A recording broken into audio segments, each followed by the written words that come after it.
Well, welcome. My name is Nick Fortine. I'm the president and publisher of Columbus Business First, and I am here with Kurt Hoeft, CEO of EasyIT, a first-time Fast 50 Awards winner in 2020. So welcome, Kurt. Thanks, Nick.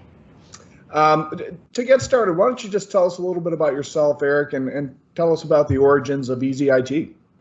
Yeah, so myself and my brother Eric are the co-owners of EasyIT. We've been in business since 1998, so 20 plus years of brothers in business, and so far so good. We do primarily managed services, managed IT services, managed IT security, stuff like that. So we will either act as the IT department for a small to mid-sized company, or as a part of the IT department. More commonly anymore, we co-source. So there is an internal professional IT folks on staff, the client, and then we enhance what they're able to do with our folks, basically working on their infrastructure and security. Okay, so 20 years. What was the origin of the business? How did you guys decide you wanted to start a consulting business? We were both in IT. Eric was in project management, and I was in software development configuration. And he was out on his own and had hired an employee and was doing projects. And I actually was at a corporation in Marysville working at the time, and I just finished up a big project. And they wanted me to go on to their next monstrous project, which was multiple years. And anyhow, I opted not to go forward with that. So he came to me and said, "Oh, so you're unemployed now?" I said, "Well, I will be, because I'm going to resign." He says, "You do sales, I'll do operations, and let's build a company." And that's how we started. And has it stayed that way? Are you still the salesperson, and he still runs the shop? Yeah, so everything that's client facing, ultimately I own. So customer service issues, account management, virtual CIO services all come to me, and I also the sales departments I run. Anything that's back office, any operational stuff, go to Eric. It very much aligns with our personality types. We may look similar, other than height, but our personalities are very different.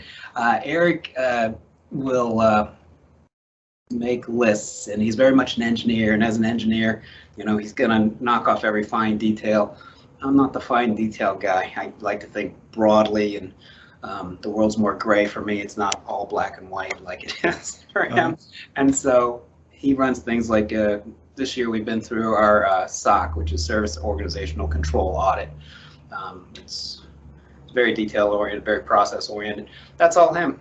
He does real well with that. And then I focus on how do we present ourselves from a marketing standpoint? How do we relate to our clients? How do we go out into the community? Mm-hmm.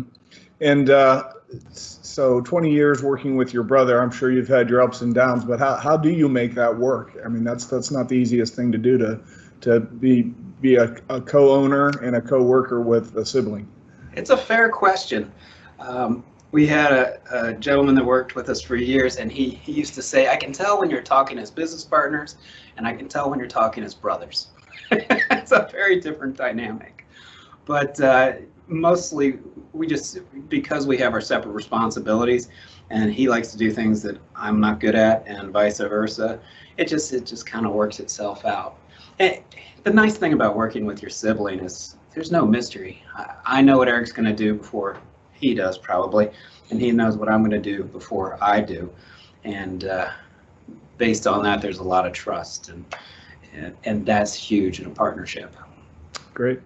So let's talk about this year. What impact have the events of 2020 had on your business this year? It's been sizable. Not all negative, to be honest. We've gained a lot of business in 2020. I think the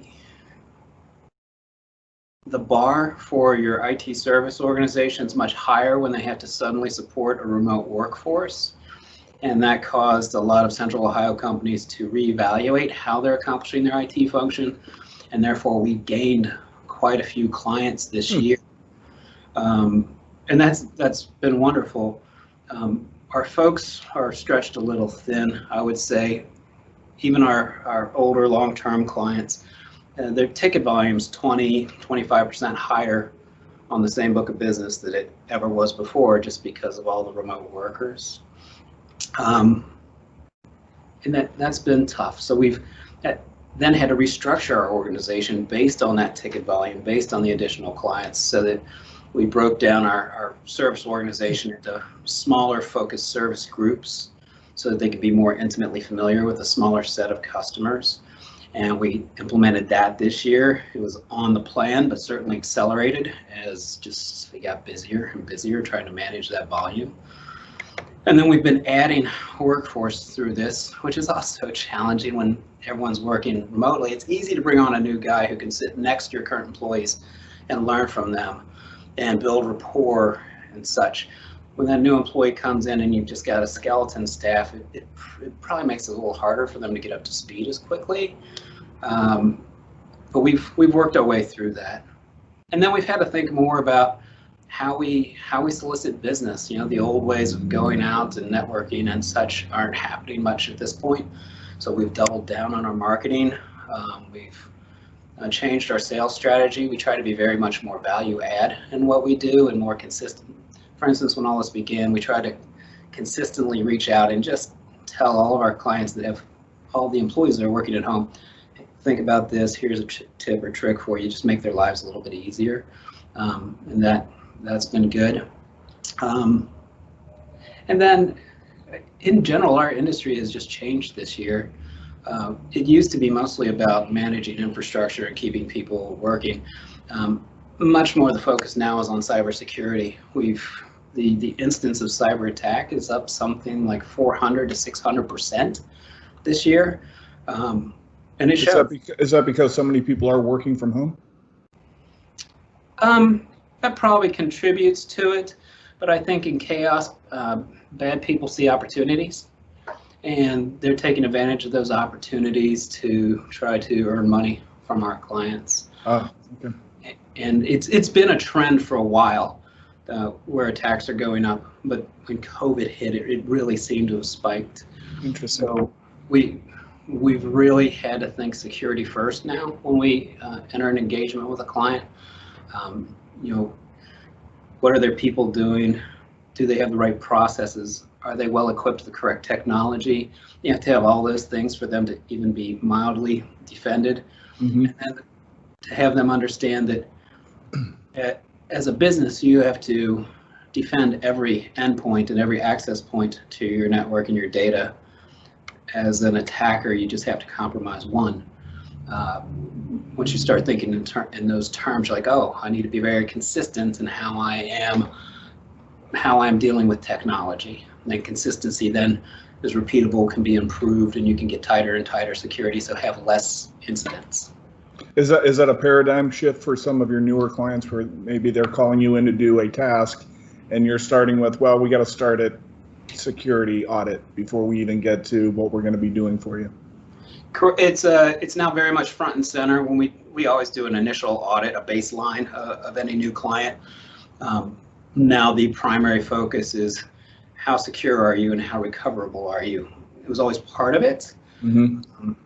We start there now, and very purposefully so. And I think the expectation and the desire is from our clients, new clients, that they want us to start there. Usually they have uncertainty and they just want to tackle that uncertainty and reduce risk and really have their business, well, they want to sleep better at night probably. Mm-hmm. What do you attribute after 21 years in business to making the Fast 50 for the first time? What's changed in your business that really accelerated your growth within the last few years? That's a great question. I'm a little salty because we just never applied for it before. We could have certainly qualified at least the year prior to this, if not the year prior to that.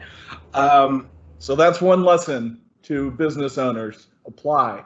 Well, the lesson is have enough bandwidth that you're looking for those opportunities to participate in things like that. Mm-hmm. I don't know that we always had that bandwidth.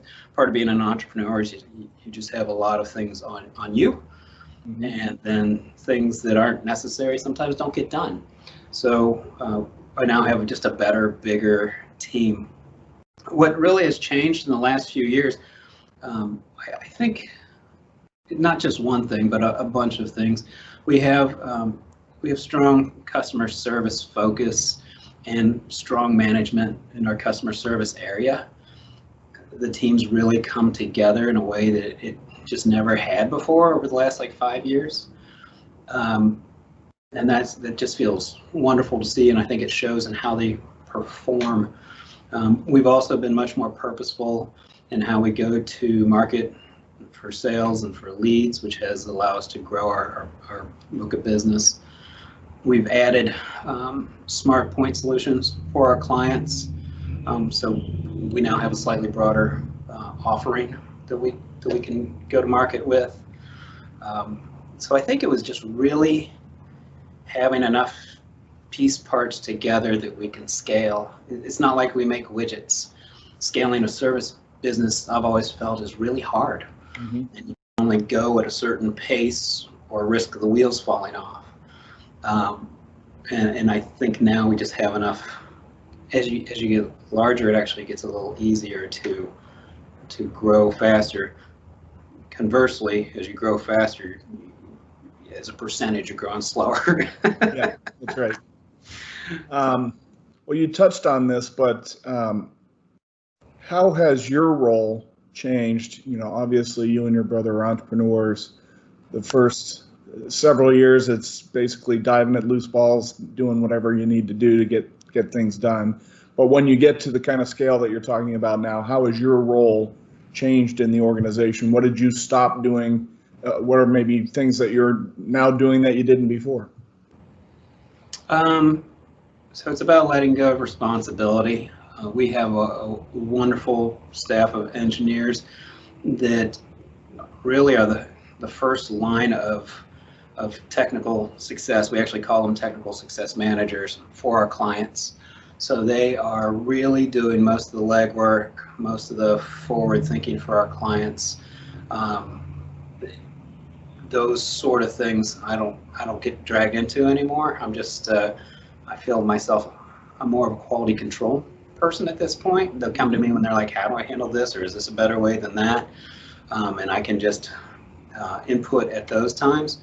I spend a lot of my time now working on the business, if you will. For instance, we're in a national peer group and we meet quarterly, and a lot of my time is spent working with those peers, same business, different geographies, to figure out what is the best method for accomplishing this or for dealing with that, and then how can I put that into a system and process so that all my clients can then reap the benefit of it. So it's nice to have the bandwidth to do those things because you've got a good staff handling everything else. Mm-hmm. What, as you reflect back on this year, lessons learned, something you may have done different, something you may have wished you figured out earlier than you did? Lessons learned. The importance of teaming. How do I say this? The importance of our team and the culture of our team. I probably underestimated in the past. We've been able to do some great stuff, but it's not me, it's not Eric, it's the group, it's the greater team, if you will. And they care for each other, and you can tell that now that we're working remotely, they do miss each other, so the culture is good. And I think you can take for granted that sort of thing, and you can take for granted your closer personal relationships with your coworkers until you don't physically have them anymore. And that really stuck out for me.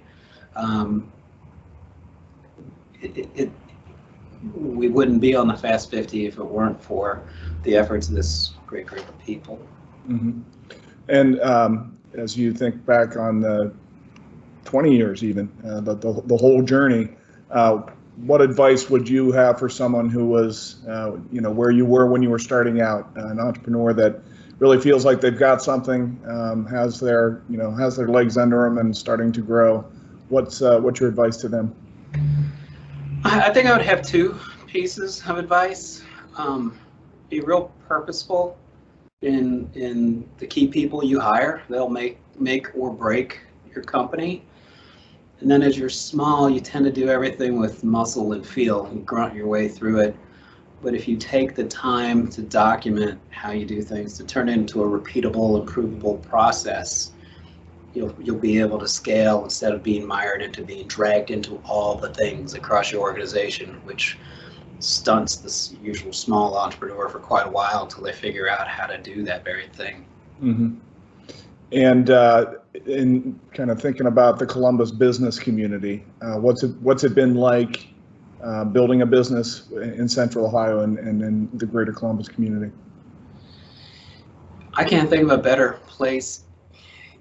Columbus is so welcoming. No one asks what high school did you go to. People are very Midwestern. They're generally kind. They're helpful. Business here and business owners like to help each other. I think it's one of the big struggles we're having during this pandemic, where you used to physically see people at events and have those key conversations like, oh, I know a guy that can solve that for you, and those sort of things. They just aren't happening now. They're hard to come by. And that I think that's a problem that Central Ohio is going to have to overcome. We need to get back to that, because I think we're a better community when we're together. Mm-hmm. Anything that's changed in your business that will remain a permanent change as a result of what we've gone through this year? Yeah, I don't think we'll ever have 100% of people 100% in the office anymore. Our folks seem to enjoy, to some degree, working at home. I don't know that many of them want to do it full time all the time, but I think they like the flexibility of being able to at least do it part time. And we've been pleased with the productivity of our remote workforce. So we're not going to force anyone to, you have to sit in this desk in this office to do your job. So I don't ever see us going back to that, and I think we're all the better for it. Great. Any closing thoughts? I feel lucky and blessed to be included in the Fast 50. I've always wanted to. I always admire the companies that are on there. And so thanks so much for sponsoring this, Nick. Absolutely. Well, congratulations once again. Kurt Hoeft, CEO of EasyIT, and we'll see you at next year's Fast 50 as well. Great. Thanks, Nick. Take care.